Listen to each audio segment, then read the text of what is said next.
दूसरा मामला एक और बड़ा अहम है, और वो ये है कि आपको पता है हमने खबर ब्रेक की थी कि एक आइनी तरमीम ज़ेर गौर है, कानून साजी भी ज़ेर गौर है, और हमने यहाँ पे बड़ी तफसील से किया था कि जजेस की अपॉइंटमेंट के तरीक़ाकार को भी बदला जा रहा है।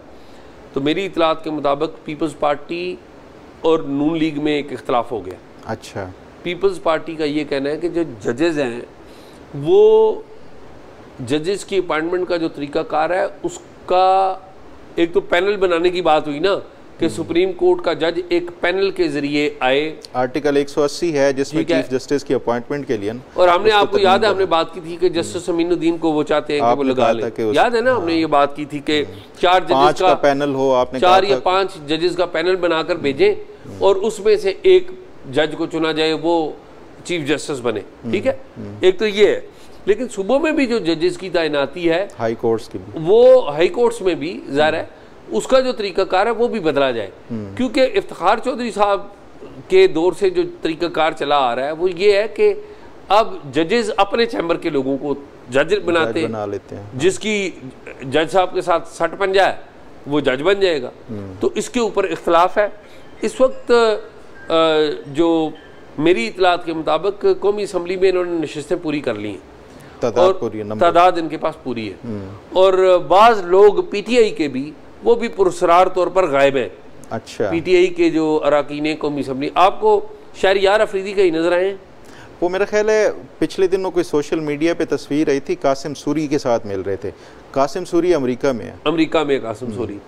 और रियाज फतियाना किधर है? वो भी शायद, वो तो मंजर से गायब ही है। मैंने भी सुना कि रियाज फतियाना भी अमेरिका में थे, लेकिन मुझे किसी ने कहा कि वो आगे हुए। अच्छा। ठीक है। फिर वो गुम्मन साहब जो है, ब्रिगेडियर रिटायर्ड असलम गुम्मन साहब, वो किसी को नजर आए? वो जो चौधरी थे, इम्तियाज चौधरी, वो भी, जो चौधरी इजाज जिनके भाई यहाँ पर आए थे कि जी मेरे भाई को लापता कर दिया गया है, चौधरी इम्तियाज, ये गुजरात के साथ थे ना, मंडी बाउद्दीन के एमएनए, वो भी गायब है, और भी कुछ चेहरे गायब हैं। तो ये जो पुरस्कार तौर पर गायब है ना, ये ऐसे ही गायब नहीं है। मेरी इतलात के मुताबिक ये कहीं ना कहीं कनेक्टेड है। ठीक है, तो ये यहाँ पर तो उन्होंने चीज़ें अपनी पूरी कर ली कौमी असम्बली में। सेनेट में 2-3 बंदों का मसला है, वो मेरे ख्याल में शायद ये हल कर लेंगे। अच्छा, पीपल्स पार्टी और इनका क्या तनाज़ा क्या है, किस चीज़ के ऊपर है? वो पीपल्स पार्टी, मैंने आपको बताया ना, पीपल्स पार्टी कहती है कि वो जजों की भी इस्तेहकाक ना रहने दें, कि जज अपने चैम्बर से लगाएं। अच्छा, इसमें ना मैं थोड़ी सी अगर आपको वजाहत दूँ, 3 मई को जब हुआ था ना जुडिशल कमीशन का जो इजलास हुआ था, जिसके बारे में ये फिर बड़ा प्रोपेगेंडा किया गया कि काजी फायज़ ईसा अपनी एक्सटेंशन के लिए वो कर रहा है, उसमें जो लॉ मिनिस्टर ने बताया था ना कि हम आर्टिकल 175A, ये है जुडिशल कमीशन के बारे में, उसकी कंपोजिशन के क्या होगा, जजेस की तैनाती क्या होगी, पूरा एक उसका तरीक़ाकार दिया हुआ है 175A में। उसमें इन्होंने ये बताया था कि हम ये जो जुडिशल कमीशन की हैयत है, जो उसकी कॉन्स्टिट्यूशन है, वो हम उसको तब्दील करना चाहते हैं हुकूमत। अब करना क्या चाहते हैं, ये फिर रिसेंट अब उसमें आया, जो जस्टिस काजी फायज़ ईसा ने परसों अपना वो दिया ना, क्लैरिफिकेशन दिया, उस पर उन्होंने बाकायदा डिटेल में बताया है कि लॉ मिनिस्टर आए मेरे पास, मेरे से मतलब कि वो जुडिशल कमीशन के उसमें, और उन्होंने ये बताया कि जो पार्लिमानी कमेटी है बराए जजेस तैनाती, उसका जो है वो एक रबर स्टैम्प की हैसियत है, क्योंकि जुडिशल कमीशन जो नाम दे देता है वो आगे पार्लिमानी कमेटी एज इट इज़ उसको फॉरवर्ड कर देती है, उस पर कोई एतराज़ लगा के रिजेक्ट नहीं कर सकती। तो लॉ मिनिस्टर ने या हुकूमत ने इनको बताया जुडिशल कमीशन को कि हम चाहते हैं जो पार्लियामेंट है उसको भी एक वेटेज दी जाए उसकी जजेस की तैनाती के हवाले से, और तरीक़ाकार ये अपना रहे थे कि जो पार्लिमानी कमेटी पहले अलहदा से बैठती थी, पहले जुडिशल कमीशन से नाम आ जाते थे फाइनल होके, वो फिर पार्लिमानी कमेटी जस्ट एक for the sake of discussion वो कंसीडर करके आगे सदर को भेज देते थे। अब ये था कि जुडिशल कमीशन को के साथ ही पार्लिमानी कमेटी को अटैच कर दिया जाएगा। तो ये पूरा जुडिशल कमीशन अब पार्लियामेंट और जजेस, जुडिशरी, बार, ये सारा को मिला के जो है ना वो एक जो इनका इरादा था कि उसको बनाया जाएगा। उसमें यह था कि फिर जब वोटिंग होगी तो उसमें जो पार्लिमान की एक से है वो सुनी जाएगी। तो जो मेरा ख्याल है कि एक बड़ी अच्छी तजवीज़ है और उसको जुडिशरी ने, जजेस ने माना है। अच्छा, वैसे मैं आपको कथा कलामी कर रहा हूँ। एक तो चीफ जस्टिस साहब ने जो वजाहत दे दी ना, वो कुरान का सहीफा नहीं है, ठीक है। उनके बारे में फुटप्रिंट्स मिलते हैं कि शायद उनके भी दिल के किसी निहा खाने में था कि उनकी नौकरी आगे चले जाए। और ये मैं नहीं कहता हूँ, ये हुकूमत के वजीर राना सनाउल्लाह कहते हैं। आपको पता है राना सनाउल्लाह ने क्या? हाँ, वो उसी की तो तरदीद के लिए नहीं, वो कहते, देखे ना, राना सनाउल्लाह कोई आम आदमी नहीं है। या अगर आपको कहें कि वो राना सनाउल्लाह लॉलीपॉप खाता है, वो लॉलीपॉप नहीं खाता। दूसरी बात यह कि काजी फैज़ ईसा साहब के बारे में वो बहुत सारी बातें हैं जो मैं नहीं कहना चाहता, वो ज़ाहिर है उसमें एविडेंस वाली मामला है। I respect him as chief justice of this country. उनके खिलाफ वो जो मुख्तलिफ मजहबी जमातों ने तहरीक चलाई है, हम उसकी सख्त मुखालफत की है हमने उसकी। लेकिन काजी फैज़ ईसा साहब भी इतने सीधे नहीं है, वो भी जलेबी की तरह सीधे हैं, ठीक है। तो मैं ये कह रहा हूँ कि हमें एज जर्नलिस्ट किसी की अंधी तकलीद में हिमायत या मुखालफत नहीं करनी चाहिए। पार्टी पोजीशन बता दूँ, आप कुछ कहना चाह रहे हैं? चले आप पहले पार्टी पोजीशन वो बता दें, मैं ज़रा काजी फैज़ ईसा की एक्सटेंशन पे ही थोड़ा सा वो बताना। अच्छा चलिए, आपको पता है नौशीन हमारी कलीग पार्लियामेंट की स्टार रिपोर्टर है। तो नौशीन से मैं बात कर रहा था कि समझने के लिए, मैं कुछ और लोगों से भी बात की, पार्लियामेंट के लोगों को, पार्लियामेंट के अपने लोगों को इतना पता नहीं होता जितना नौशीन को पता। तो नौशीन ने मुझे एक राइट अप बताया जो मैं चाहता हूँ कि एक अंडरस्टैंडिंग के लिए मैं पढ़ दूँ। नौशीन कहती हैं कि आईनी तरमीम के लिए ज़ाहिर है हमें भी पता है कि सेनेट और नेशनल असम्बली में अलग अलग 2/3 मेजॉरिटी चाहिए, ठीक है। तो कौमी असम्बली में 224 और सेनेट में 63 वोट चाहिए। 224 63 है ना, ठीक है। सरकारी फहरिस्त के मुताबिक सुप्रीम कोर्ट के 12 जुलाई के फैसले के बाद कौमी असम्बली में हुकूमती नशस्तों पर 210 अरकान है, यानी कि कौमी असम्बली में 14 अरकान और चाहिए। और अपोजिशन में 102 अरकान है। हुकूमत आईनी तरमीम करना चाहे तो ज़ाहिर है 114 अरकान की ज़रूरत है। कौमी असम्बली में पाकिस्तान मुस्लिम लीग नून के 109, पाकिस्तान पीपल्स पार्टी पार्लियामेंटेरियन के 68, मुत्तहदा कौमी मूवमेंट पाकिस्तान के 22, इस्तेकाम पाकिस्तान पार्टी और पाकिस्तान मुस्लिम लीग के काफ के 4-4, पाकिस्तान मुस्लिम लीग ज़िया, बलूचिस्तान अवामी पार्टी और नेशनल पार्टी का 1-1 रुकन है। कौमी असम्बली में अपोजिशन नशस्तों पर सुन्नी इत्तेहाद कौंसिल के 81, PTI हमायत याफ्ता 8 आज़ाद अरकान, जमीयत उलमाए इस्लाम पाकिस्तान के 8, बलूचिस्तान नेशनल पार्टी, मजलिस वहदतुल मुस्लिमीन और पश्तूनख्वा मिली अवामी पार्टी के 1-1 रुकन है। आज़ाद हैसियत से मुंतखब होकर मुस्लिम लीग नून और मुस्लिम लीग काफ में शमूलियत इख्तियार करने वाले 1-1 रुकन भी अपोजिशन नशस्तों पर हैं। ऐसे में JUIP के 8 अरकान हुकूमत की हिमायत भी कर भी दें तो आईनी तरमीम के लिए 6 अरकान की कमी है। सेनेट में हुकूमती बेंचेस पर पाकिस्तान पीपल्स पार्टी के 24, मुस्लिम लीग नून के 19, बलूचिस्तान अवामी पार्टी के 4 और MQM के 3, ANP के 3 MNAs है। यानी कि सेनेट में जिस तरह कि आपको पता है कि वो 4 बंदों की ज़रूरत है। और मैं उसके पहले आपको बता चुका हूँ कि नेशनल असम्बली के बंदे इन्होंने पूरे कर लिए। सेनेट में भी जो 2-3 हैं वो मौलाना साहब सख्त बयान दे रहे हैं ताकि उनको और खुश किया जो है ना वो और खुश किया जाए, तो वो मेरे ख्याल में आ जाएंगे, वो कोई इशू नहीं है। तो अच्छा, इस पे मैं ज़रा काजी फैज़ ईसा वाली बात पूरी कर रहा था। ये जो आप कह रहे थे ना कि काजी फैज़ ईसा सीधे नहीं है, जलेबी की तरह सीधे हैं और वो भी एक्सटेंशन ले सकते हैं, क्योंकि आपने वो जो रेफरेंस दिया राना सनाउल्लाह का, राना सनाउल्लाह ने ये कहा था कि चीफ जस्टिस साहब ये समझते हैं कि अगर ये फ़र्द वाहिद के लिए हुआ, पर्सन स्पेसिफिक हुआ तो फिर वो एक्सटेंशन कभी कबूल नहीं करेंगे, लेकिन सब जजेस के लिए अक्रॉस द बोर्ड हुआ तो फिर वो देखा जाएगा। ये बात है। मैं ये समझता हूँ अब भी जो काजी फैज़ ईसा का थ्रू आउट जो उनका कैरियर रहा है ना, उसकी बुनियाद के ऊपर हुकूमत चाहे ये आईनी तरमीम, क्या कैरियर है मुझे बताएं। उसमें मैं बताता हूँ, जो उन्होंने जब से चीफ जस्टिस बने हैं, एक बार भी हमेशा जज की हैसियत से भी बताता हूँ, पहले ये रिसेंट मोस्ट चीफ जस्टिस के हवाले से बता दूँ, पार्लियामेंट में आज तक किसी जज ने कदम नहीं रखा सर्विंग या चीफ जस्टिस, उन्होंने पार्लियामेंट का वो किया। इसी तरह के उन्होंने बाकी जितने इलेक्शन कमीशन की जो हदूद हैं उसको तस्लीम किया, बाकी इदारों की जो हदूद हैं उनको तस्लीम किया। जो सबसे अच्छी बात, कोई भी एक आम क्लर्क भी हो ना तो वो अपने अख्तियारात को नहीं छोड़ता। एक चीफ जस्टिस ने अपने अख्तियारात को डिवॉल्व करके मज़ीद जजेस में, ये उनको पता भी था कि हो सकता है उनकी वो मेजॉरिटी ना रहे जितनी फैसला साजी, क्योंकि चीफ जस्टिस का एक तो वो मोटो लेने का अख्तियार सबसे बड़ा इंपॉर्टेंट चीज़ होती है। बेंच कॉन्स्टिट्यूशन का अख्तियार जिसका तनाज़ा रहा था, चाहे वो बंदियाल के दौर में हो, जस्टिस गुलजार के दौर में हो, साकिब निसार हो, जो हुकूमत ने कहा उन्होंने माना। किसने?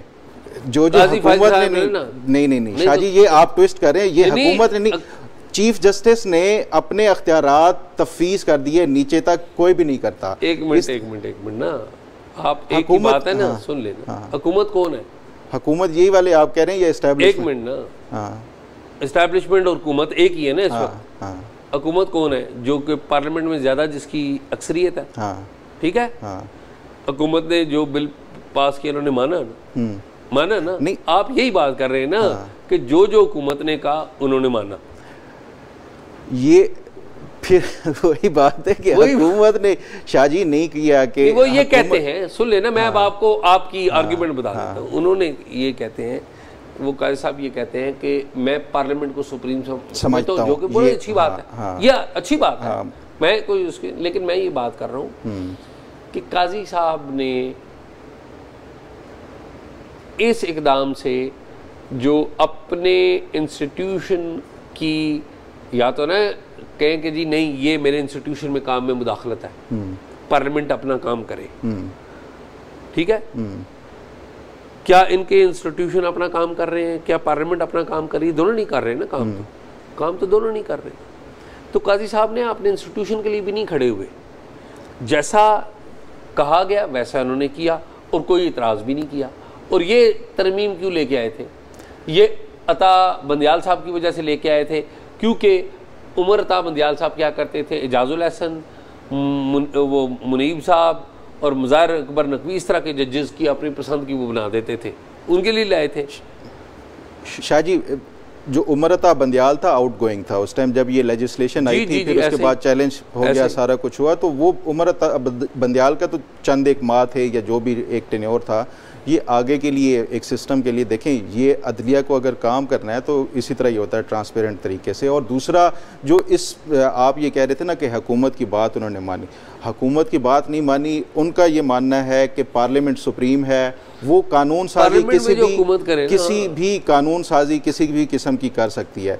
तो ये उस सेंस में जो उन्होंने वो लिया। और जहाँ तक ये इसका है एक्सटेंशन का, मैं अब भी आज के दिन ना, सुन ले मेरी बात, आप जो मर्जी कहें मैं मान लूंगा, आप भाई हैं, ठीक है, आपसे तो वो नहीं है ना। नहीं शायद आज के दिन में जितनी ज्यादा सूरत हाल खराब है ना, उसकी एक बहुत बड़ी जिम्मेदार अदलिया है।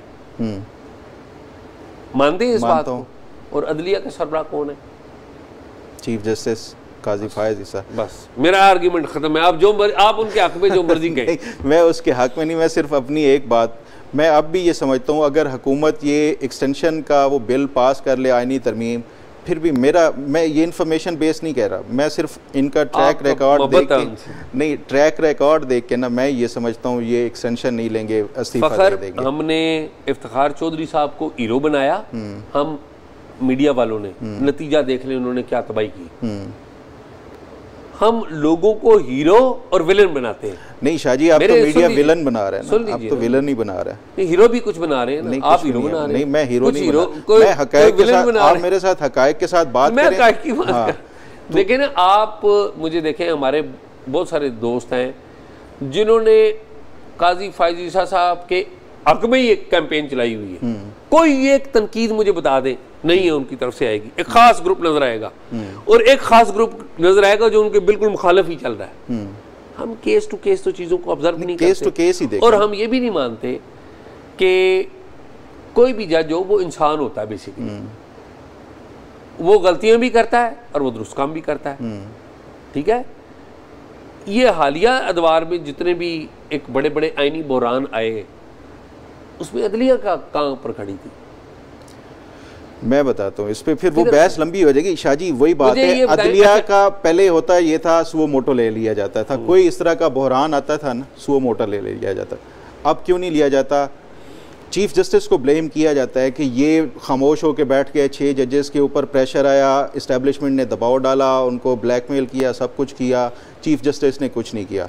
मेरी ये बात बताएं, ये 3 की कमेटी है, चीफ जस्टिस अकेला है, दूसरी साइड पे 2 की मेजॉरिटी है, वो दो भी बैठ के एक कॉन्स्टिट्यूट करके सुओ मोटो ले सकते हैं, वो कोई भी जो है ना इस हवाले से केस का बेंच बना के वो इन 6 जजेस को रिलीफ दे सकते थे।